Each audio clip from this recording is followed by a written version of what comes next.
വീണ്ടും ജീവനെടുത്ത റോഡിലെ കുഴി. മലപ്പുറം തിരൂരിൽ 6 വയസ്സുകാരിക്ക് ദാരുണാന്ത്യം. പുറമണ്ണൂർ സ്വദേശികളായ ഫൈസൽ ബൽക്കീസ് ദമ്പതികളുടെ മകൾ ഫൈസയാണ് മരിച്ചത്. ഓട്ടോറിക്ഷ കുഴിയിൽ വീണപ്പോൾ കുട്ടി തെറിച്ച് റോഡിൽ വീഴുകയായിരുന്നു. സമാനമായ അപകടം കഴിഞ്ഞ ദിവസങ്ങളിൽ ഉണ്ടായതായി നാട്ടുകാർ പറയുന്നു. അപകടത്തിന് പിന്നാലെ തിരൂർ BP അങ്ങാടിയിൽ കുഴിയുള്ള ഭാഗം PWD മണ്ണും ചരലും ഉപയോഗിച്ച് മൂടി. മുബഷീർ P അക്ബർ ചേരുന്നു. മുബഷീർ, ഒരു കുഴി, റോഡിലെ കുഴി വീണ്ടും ഒരു ജീവൻ എടുത്തിരിക്കുകയാണ്. എന്താണ് സംഭവിച്ചത്?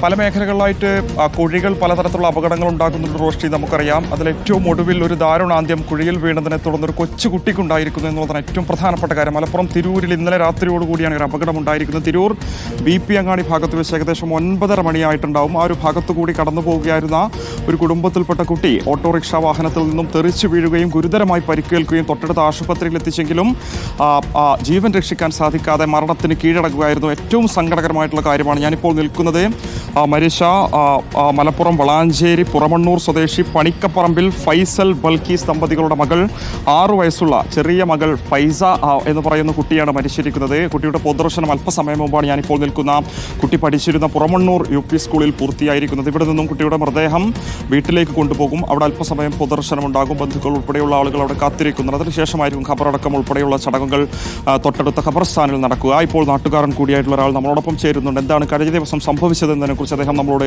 സംസാരിക്കും. ഇന്നലെ രാത്രിയായിരുന്നു അപകടം. എങ്ങനെയായിരുന്നു അപകടം ഉണ്ടായത്? അപകടം തിരൂർ ഭാഗത്തു നിന്ന് അവർ വരുന്ന സമയമായിരുന്നു. കുറ്റിപ്പുറം ഭാഗത്തേക്ക് വരികയാണ്. കുറ്റിപ്പുറം എന്ന് പറഞ്ഞാൽ നമ്മളെ പുറമണ്ണൂർ ഭാഗത്തേക്ക് വരുമ്പോഴാണ് അവിടെ വലിയ കുഴിയിൽ അവർ സഞ്ചരിച്ചിരുന്ന വാഹനം ഗട്ടറിൽ വീഴുകയാണ്.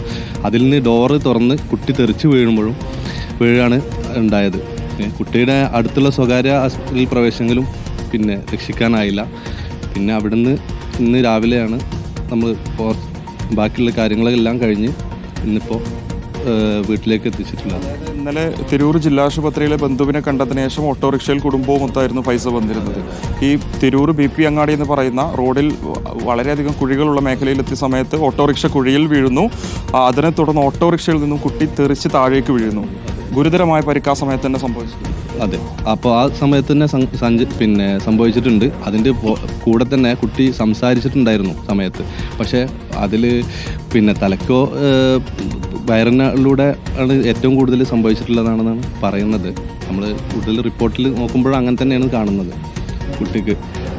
കുട്ടി സംസാരിച്ചിട്ടുണ്ടായിരുന്നു. ഹോസ്പിറ്റലിൽ എത്തിയപ്പോഴും സംസാരിച്ചിട്ടുണ്ടായിരുന്നു. പക്ഷേ ഈ കുഴിയുടെ ഇതിൻ്റെ മുമ്പേ അവിടുത്തെ ഞങ്ങൾ കുറച്ചും കഴിഞ്ഞ് വീണ്ടും ആ സ്ഥലത്ത് അപകടം സംഭവിച്ച സ്ഥലത്ത് ഞങ്ങൾ പോയിട്ടുണ്ടായിരുന്നു.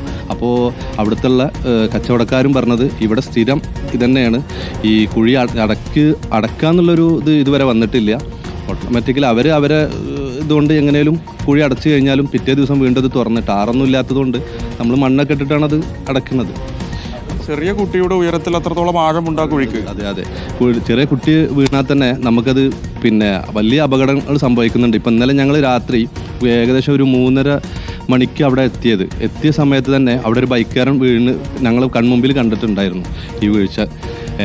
ഇത് തുടർക്കഥയാണ്. ഇപ്പോൾ ഇന്നലെ രാത്രികളിലായാലും പല സമയങ്ങളിലും നമ്മൾ യാത്ര ചെയ്യുമ്പോൾ ഈ റോഡിലുള്ള ഗട്ടറാണ് ഏറ്റവും കൂടുതലുള്ള പ്രശ്നങ്ങൾ നമുക്ക് ഉണ്ടാക്കിയെടുക്കുന്നത്. അപകടം ഉണ്ടായ സമയത്ത് കുട്ടി ഓട്ടോറിക്ഷയിൽ നിന്ന് പുറത്തേക്ക് തെറിച്ച് വീഴുന്നുണ്ട്. ആ സമയത്ത് നല്ല പരിക്ക് പറ്റിയത് തന്നെയായിരിക്കാം മരണകാരണം എന്നുള്ളതാണ് ഡോക്ടേഴ്സ് പറയുന്നത്. അതെ, ഡോക്ടേഴ്സ് പറയുന്നത് മരണകാരണം അത് തന്നെയാണ്. വീഴ്ചയിലുള്ള ഇതാണ് മരണകാരണം സംഭവിച്ചിട്ടുള്ളത്. അങ്ങനെ തന്നെയാണെന്നാണ്. അതായത് റോഷ്നി, ഇതിൽ മനസ്സിലാക്കേണ്ടത് അപകടം ഉണ്ടായ സമയത്ത് തന്നെ നാട്ടുകാരും കുടുംബവും ചേർന്ന് കുട്ടിയെ തൊട്ടടുത്തൊരു ക്ലിനിക്കിലേക്ക് കൊണ്ടുപോകുന്നുണ്ട്. പരിക്ക് ഗുരുതരമായതിനാൽ പിന്നീട് കോട്ടക്കലിലെ സ്വകാര്യ ആശുപത്രിയിലേക്ക് ചികിത്സയ്ക്ക് വേണ്ടി മാറ്റുകയായിരുന്നു. കോട്ടക്കൽ മിംസ് ആശുപത്രിയിൽ വെച്ചാണ് മരണം സംഭവിച്ചിട്ടുള്ളത്. ഒരുപക്ഷെ അത്രത്തോളം ഗുരുതരമായ രീതിയിലുള്ള പരിക്ക് ഇല്ലായിരുന്നെങ്കിൽ കുട്ടി രക്ഷപ്പെടുമായിരുന്നു. അതെ, രക്ഷപ്പെടുമായിരുന്നു. പരിക്ക് ഗുരുതരമാണ് എന്നുള്ളതാണ് ഡോക്ടേഴ്സ് അപ്പോൾ തന്നെ റിപ്പോർട്ട് നമുക്ക് പറഞ്ഞിട്ടുള്ളത്. കുട്ടിയുടെ വയറിലൂടെയാണ് മറ്റ് വണ്ടി കയറി ഇറങ്ങിയെന്നാണ് നമ്മൾ അത്രയും പറയാൻ കഴിയില്ല. നമുക്ക് അത്രയും ഭയാനകമായുള്ളൊരു രംഗമാണ് നമ്മളെ മുമ്പിൽ അറിഞ്ഞിട്ടുള്ളത്. ആന്തരിക അവയവങ്ങൾക്ക് ഉൾപ്പെടെ ക്ഷതമേറ്റിട്ടുണ്ടാവും, പരിക്ക് പറ്റിയിട്ടുണ്ട്. അതെ, എല്ലുകളൊക്കെ പൊട്ടി, വാരിയെല്ല് പൊട്ടി, നമ്മളെ ലെൻസിനൊക്കെ കയറിയിട്ടുണ്ടാവാം. അതുകൊണ്ടാണ് മരണകാരണം എന്നാണ് അവരുടെ ആദ്യത്തെ പ്രാഥമിക നിഗമനം. അതാണ്. ഉപ്പയും കൂടെ ഉണ്ടായിരുന്നു. 2 പേരും കൂടെ ഉണ്ടായിരുന്നു. അവരുടെ അവസ്ഥ ഏറ്റവും അവരെ കാണാൻ തന്നെ നമുക്ക് കഴിയണില്ല. അവരെ ഏറ്റവും വലിയൊരു പൊന്നോമന നമുക്ക് പറയാൻ കഴിയുന്നില്ല അവരെ കണ്ട സ്ഥിതിക്ക്. റോഷി, അത്രത്തോളം ദയനീയമായ ബഷീർ, ഗുരുതരമായ അനാസ്ഥയാണ് ഇതിൽ വ്യക്തമാകുന്നത്. നോക്കൂ, ആ കുഴി ആ ദൃശ്യങ്ങളിൽ കാണുമ്പോൾ തന്നെ അറിയാം അത് വലിയൊരു കുഴിയാണ്. അത്രയധികം വാഹനങ്ങൾ പോകുന്ന ഒരു സ്ഥലത്ത് ഇതെങ്ങനെയാണ് ഈ കുഴി? അത് ദിവസങ്ങളോളം ഉണ്ടായിട്ടുണ്ടാവുമല്ലോ. നാട്ടുകാർ തന്നെ പറയുന്നു പലയിടത്തായി ആ പ്രദേശത്ത് കുഴിയുണ്ട്, അത് അടച്ചാലും പിന്നീട് വീണ്ടും കുഴിയാവുമെന്ന് പറയുന്നു. ഇത് എത്രമാത്രം വലിയൊരു അനാസ്ഥയാണ് പുറത്തു വരുന്നതെന്ന് ആലോചിച്ച് നോക്കൂ. ഈ അപകടത്തിന് പിന്നാലെ ഈ തിരൂർ BP അങ്ങാടിയിൽ കുഴിയുള്ള ഭാഗം PWD മണ്ണും ചരലും ഉപയോഗിച്ച് മൂടിയെന്നാണ് പറയുന്നത്. ഈ കുഴി അവർക്ക് നേരത്തെ കണ്ടില്ലേ? അപ്പോൾ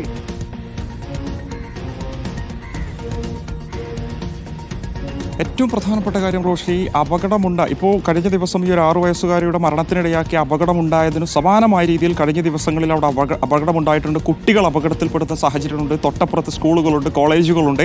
അവിടെ നിന്നൊക്കെ തന്നെ യാത്ര ചെയ്തു വരുന്ന കുട്ടികളൊക്കെ തന്നെ അപകടത്തിൽപ്പെടുന്നത് പതിവാണ് എന്നുള്ളതാണ് നാട്ടുകാർ നമ്മളോട് തന്നെ പറഞ്ഞിരുന്നത്.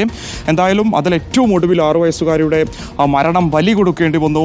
ഇത് അധികൃതർ കണ്ടു തുറക്കാൻ എന്നുള്ളതാണ് ഏറ്റവും ഒടുവിൽ നാട്ടുകാർ വലിയ പ്രതിഷേധം ഉയർത്തിയതിനെ തുടർന്ന് ആ ഒരു മേഖലയിൽ ഇന്നിപ്പോൾ PWDയുടെ തൊഴിലാളികളൊക്കെ തന്നെ എത്തിക്കൊണ്ട് മണ്ണും ചരലും ആ ഒരു കുഴിയിൽ ഇട്ടുകൊണ്ടത് നികത്താനുള്ള ശ്രമം നടത്തുന്നുണ്ട്. പക്ഷേ അത് അനുവദിക്കുന്നില്ല എന്നുള്ളതാണ് നാട്ടുകാർ ചൂണ്ടിക്കാണിക്കുന്നത്. ഏറ്റവും ദയനീയമായിട്ടുള്ള കാഴ്ചയാണ്. ആ മാതാപിതാക്കളുടെ ഒരു അവസ്ഥ നമുക്ക് പറയാൻ കഴിയില്ല. ഇതിപ്പോൾ നാട്ടുകാരാണ് നമ്മളോട് സംസാരിക്കുന്നത്. അവർക്ക് തന്നെ ആ ഒരു കാര്യം വിശദീകരിക്കാൻ കഴിയാത്തൊരു സാഹചര്യമുണ്ട്. സ്വാഭാവികമായിട്ടും ഈ മലപ്പുറത്തെ തിരൂര്, ചമ്രവട്ടം പോലെയുള്ള ഇടങ്ങളിലൊക്കെ തന്നെ പോകുന്ന സംസ്ഥാന പാതകളിലൊക്കെ തന്നെ സമാനമായിട്ടുള്ള സ്ഥിതിയാണുള്ളത്.